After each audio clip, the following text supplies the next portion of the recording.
Rice crisis? Anong rice crisis? Para sa mga taga-Lukban, Quezon, hindi lang pagkain o binhi ang palay. Isa rin itong bonggang pandekorasyon.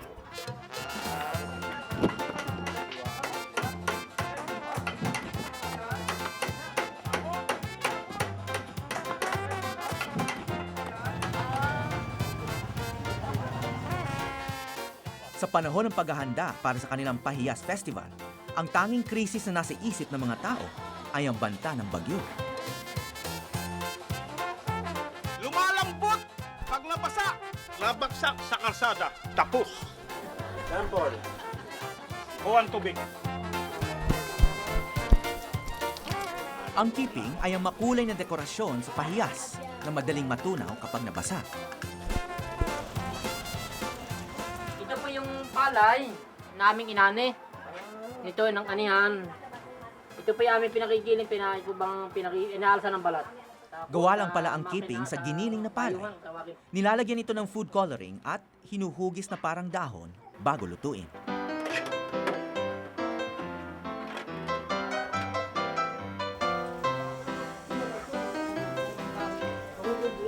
Isa-isang ginagawa ang libu-libong keeping na tila minamagic ng mga lukbanin para maging mga tinatawag na arangya o chandelier. Tinatayang mahigit kumulang 1 kabang palay o 50 kilo ang nauubos ng kada pamilya sa paggawa ng keeping sa taunang pista. Lahat ng ginagamit yung keeping ay galing mismo dun sa inyong palayan. Oo, bigas po yun ay yung palay tapos ano. Hindi naman kinukulang yung pangkonsumo ng pamilya. Hindi po, naipagbili pa nga po namin yung iba pag walang pera. So Naipagbili pa namin. sobra pa ang inaani niyo. Oo, So sa madaling salita, dito sa Lukban, wala kayong rice crisis. hindi po. Para siyang kropek. Para po keeping. Sarap. Hindi tulad ng dekorasyon sa Pasko na ilang linggong nakatayo. Ang lahat ng ito ay para lang sa isang araw ng pahiyas. Pabugso-bugso na ang ulan, kaya wala pang naglalabas ang kanilang pinagkakaingat-ingatang arangya.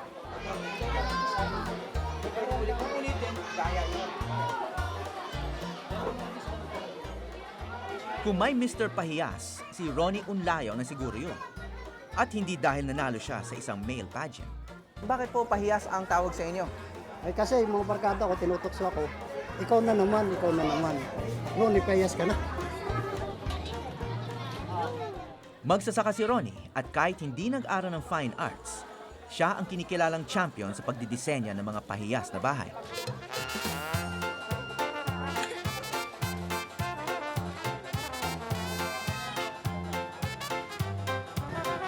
Taon-taon, nag-iiba ang ruta ng prosesyon kung saan lang magdedekorasyon ng mga bahay. Kaya lagi naghahanap si Ronnie ng bahay na madaraanan ng prosesyon upang makasali sa paligsahan.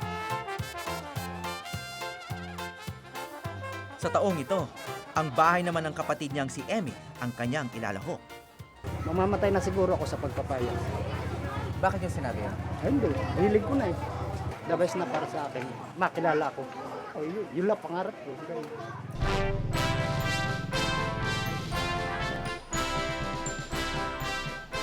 Pero tila may malakas na karibal ngayon si Ronnie. At katabi lang ang bahay nito, ang pamilya Salumbides, na may 10 magkakapatid na nagtutulungan. Marso pa lang nag-umpisa na raw silang gumawa ng keeping. At kitang-kita naman ang bunga ng kanilang pagod. Ano naman ang kapalit? Anong naibibigay sa inyo ng pagod nyo? Kita lang namin nagpapasya sa tao, okay na. Okay na yun. Kahit hindi kayo manalo, sulit pa rin. Parang masusunod din. May rin. Kaya pasasalamat sa ating patron. Kaya hindi masasayang. Kasi may bumabalik din. Na? Biyaya. Pagkatapos ng kaya niya, pwede rin kaya niya. Kung sino humihingi, bibigay yan. Yung mga kanya. Bibigay. Yung mga pagkaya niya. Binibigay? Kanino nyo binibigay? Yung gusto humingi. Kahit sino? Oo, kahit sino. Bongga rin ang mga keeping nito. At sila lang ang nakita kong may tumutubong palay sa mga nakapaligid na kawayan. Pagkatapos ng pahiyas, anong gagawin nyo ngayon sa palay? Tatanim naman. Pwede tanim yan. Itatanim nyo talaga yan. Bigan. Si Ronnie naman naisip ang tema ng kasaganaan na nakaugnay sa mga gubat ng Banahaw. At ang pinakagimik nito, ang kwago, na hinuli ni Ronnie sa gubat para i-display sa pahiyas. Huwag na, biya mo na. Na, Tama na, tama na. tama na, mapipilay. Biya mo lang siya, biya mo lang siya. Kaya mo na dyan. Papatok ba ang ganitong prop sa araw ng pahiyas? O tatapusin na ng kanyang kapitbahay ang sunod-sunod na panalo ni Ronnie? O baka naman pare-pareho silang talunin ng bagyo?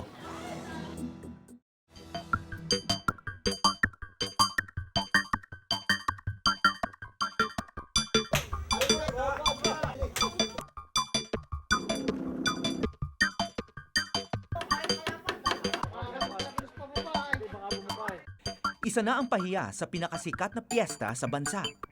Kaya ngayon, hindi lang mga bahay ang pinagaganda. Ilalagay din ba ito sa float? Pati mga karosa, ginagayakan at isinasali ng iba't ibang grupo. Tulad nitong samahan ng mga magsasaka.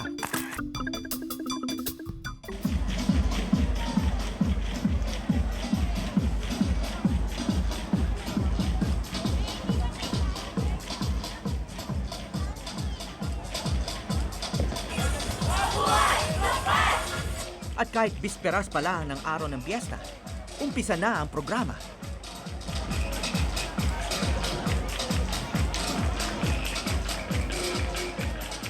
Hindi lang pala kasaganaan ng ani ang pinagmamalaki ng bayan ng Lukban. Kilala rin ito sa paggawa ng sombrero. Sa pansit habhab. Bakit tinawag na hab-hab ito? Hab-hab yung ganon? Walang kutsara tinidor.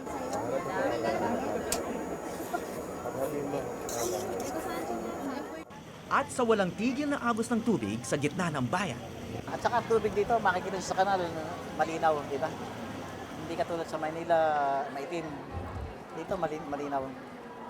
Yun nga yung maintain namin dito, yung agos ng tubig sa kanal ay dapat hindi mawawala. Madami kami source ng tubig.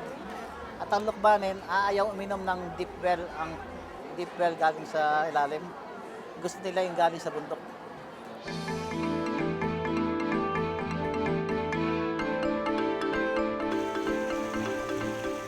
Ang malinamnam na tubig sa bayan ay mula pa raw sa mga bukal ng Mount Banahaw na nagbibigay naman ng biyaya sa mga magsasaka sa buong taon. Kaya talaga namang may dahilan ng mga Lukbanin para magpasalamat sa patron ng magsasaka, si San Isidro Labrador. Kilala rin ang mga Lukbanin sa pangangalaga ng kagubatan at sa makatarungang paghahati-hati ng lupa.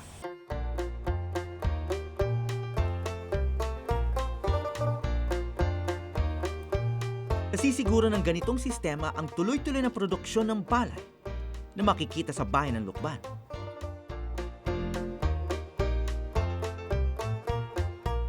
May maliit na lupa rin si Ronnie kung saan nanggaling ang marami sa kanyang materyales para sa pahiyas. Pero hindi na ito ordinaryong pasasalamat kundi matinding kompetisyon. Ang katabing pamilya sa Lumbides ay gumastos na raw ng mahigit 50,000. So, ibig sabihin, kahit magkalabang kayo dito sa competition, magkaibigan pa rin kayo? Ay, siyempre. Yung kanyang tatay at saka ako magkasama, yung mga inanak namin yung magkakasama din. Magkakumpare yan, magkakapatid yan.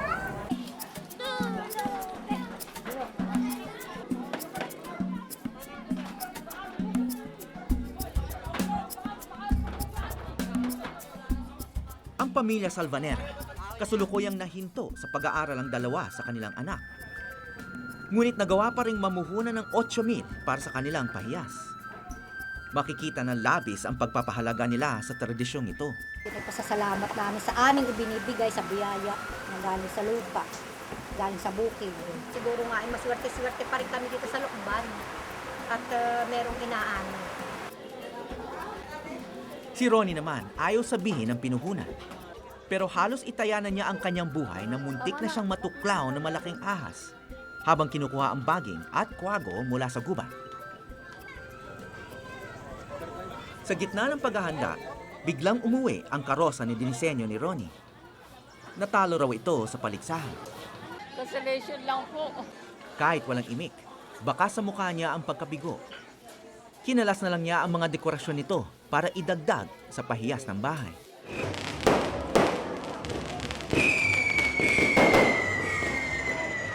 Sa bispiras ng pahiyas, wala nang tulugan para sa mga tahanang daraanan ng prosesyon. Kahit may tinatago pa rin magagarang arangya ang mga pamilya, marami ng tagahangang umiikot sa mga lumalaban.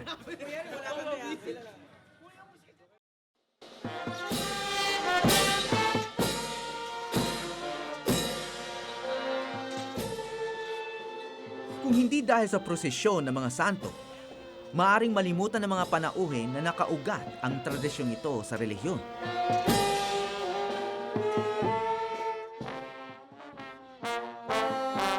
Ang hindi alam ng marami, bago pa dumating ang mga Kastila, may pahiyas na. Nag-aalay din noon ang mga paganong lukbanin sa kanilang mga anito.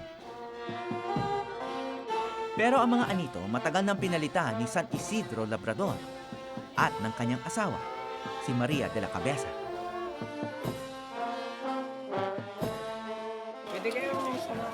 Nakisamang panahon.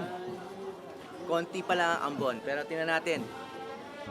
Sa wakas, nailabas na ng mga pamilya ang ilang buwan nilang pinaghirapan ng mga arangya. Si Ronnie hindi mapakali. Kahit padaan na ang prosesyon, tuloy pa rin ang pagkalikot niya sa bahay ng kapatid. Ang mga salumbides naman, nagre-relax na lang. Para sa inyo, ano yung pinakamaganda rito? Ito, pinakamaganda sir, kasi lahat nandito yung mga palay, tapos yung lahat ng source na kakainin natin, nandito lahat. Kahit sinong tanungin namin, halos iisa ang pinipiling mananalo. This is one, maybe the winner. All is very nice, but this is the time to do this is very long, very long. It's a plan to have to design. Very nice, beautiful. Maganda, sobra maganda. Swerte na lang si Ronnie dahil hindi kasama si Herman sa mga hurado. Okay, nag-uumpisa ng umambon. Ito yung kinatatakutan ng mga naglalagay ng maraming keeping sa bahay. Ha? Natutok na ano yung kuping ko yun. Ano yun ba? Makuping-ping? Pag nabasa po ay ano, na impis yan. Tanghali pa magaganap ang paghatol. Kaya si Ronnie, wala pa rin tigil sa pag-aayos ng pwesto ng kwago. Hanggang sa...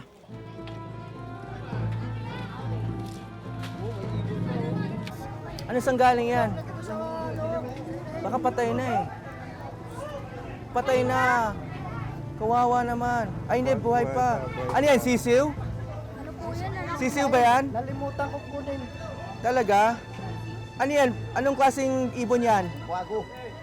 Kwago yan? Kunin mo yung kwago mo, hindi mo lagay yung kwago. Ano yan? Anak yan ng kwago nyo? Nanganak yung kwago niya. Ha? Nakalimutan nyo. Kawawa naman. Ano nangyari doon sa sisiw? Mabubuhay kaya yan? Kinakain. Kinakain ng inahin. Hindi yan mabubuhay. Hindi na. Pwede ba dito? Bakit niya kinakain? Yun na. Kasi nagalaw na. Kung mangitlog pa naman ang kwago, isa o dalawa lang. Ang sisiw na naghihingalo, walang kapatid. Kahit hindi ito sadya, nabahira na ng malas ang display na tungkol pa naman sa selebrasyon ng masaganang buhay.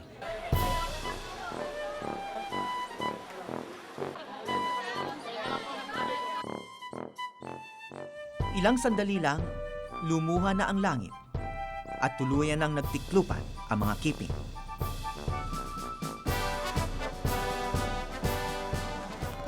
Ito na nga kaya ang karma ni Ronnie. Manalo pa kaya siya sa paligsahan kahit alam niyang nagkasala siya sa kalikasan.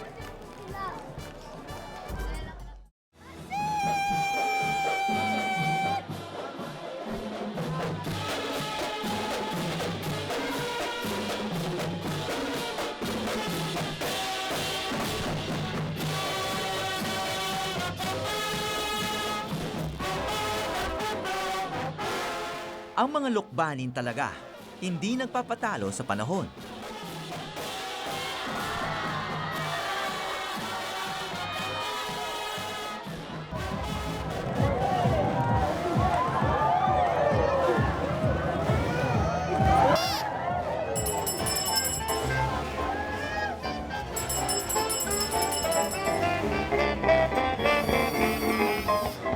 hindi rin maawat ang mga panauhin na galing pa sa iba't ibang sulok ng bansa.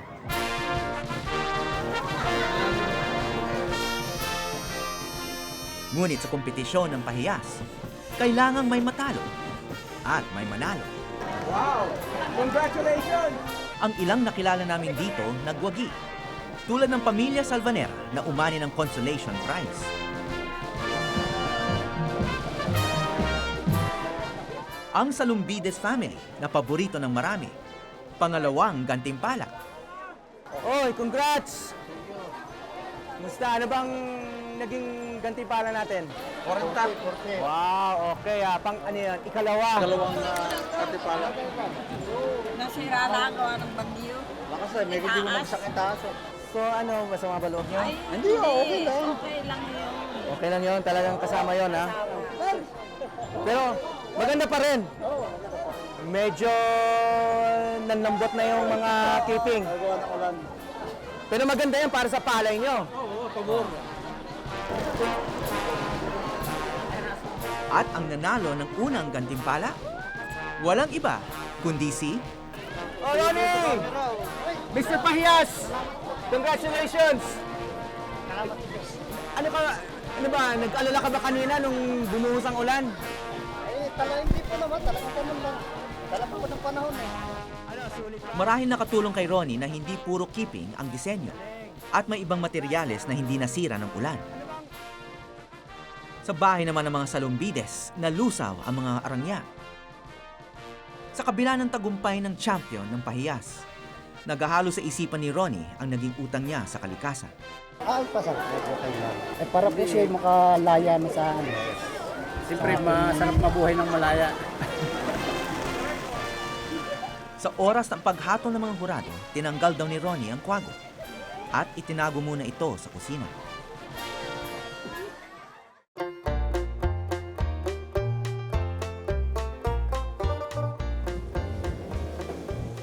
Pang-apat na araw na namin sulukban at hindi pa namin nakikita ang kabuuan ng Mount Banahaw, ang pinagmumula ng napakaraming biyaya ng bayang ito.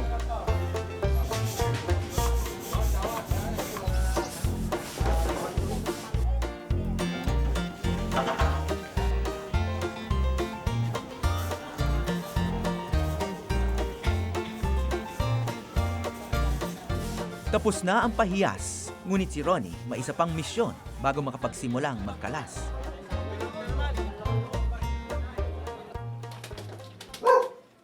Ang nahuli pala ni Ronnie ay ang isang Philippine Scops owl na sa Pilipinas lang matatagpuan. At bawal saktan o alagaan sa bahay.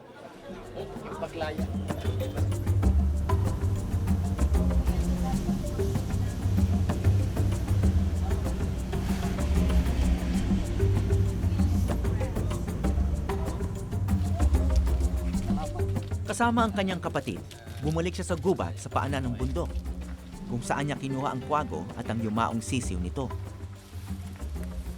Dito niya pinakawalan ang hiniram lang daw niya sa Banahaw.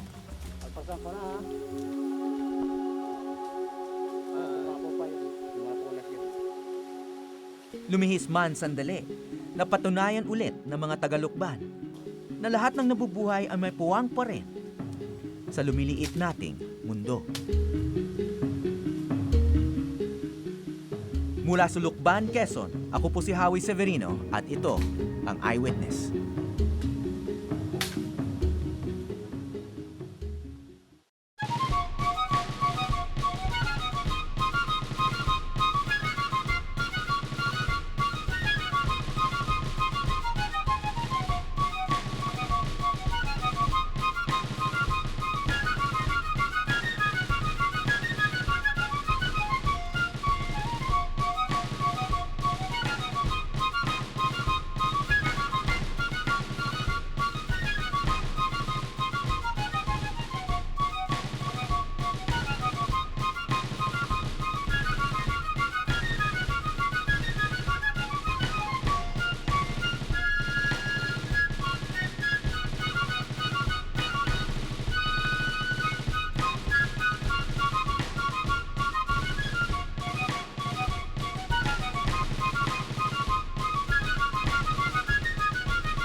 Maraming salamat sa pagtutok sa Eyewitness mga kapuso. Ano masasabi niyo sa dokumentaryong ito? I-comment na yan at mag-subscribe sa GMA Public Affairs YouTube channel.